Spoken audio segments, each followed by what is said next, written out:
তুমি হয়তো কলেজত এক্সামত বেলেগৰ এনচাৰ চাই লিখি পাছ কৰিব পাৰা, কিয়নো তাতে সকলোৰ কোৱেশ্চন পেপাৰ ছেমে হয়।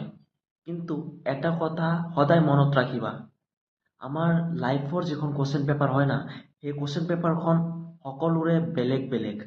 গতিকে লাইফৰ এক্সামত কেতিয়াও নকল নকৰিবা। হয়তো তোমাৰ বেষ্ট ফ্ৰেণ্ডৰ ইচ্ছা সি এজন ভাল ডক্তৰ হ'ব, এতিয়া তোমাৰ বেষ্ট ফ্ৰেণ্ডৰ ইচ্ছা সি ডক্তৰ হ'ব, তুমিও কৈ আছা যে ময়ো ডক্তৰ হ'ম, কিয়নো মোৰ বেষ্ট ফ্ৰেণ্ডৰ ইচ্ছা সি ডক্তৰ হ'ব, গতিকে ময়ো ডক্তৰ হ'ম।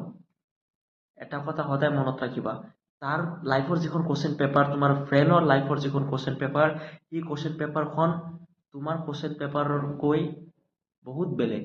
তোমাৰ লাইফৰ যিখন কোৱেশ্চন পেপাৰ সেইটো এবছলিউটলি তাৰ পৰা বহুত বেলেগ।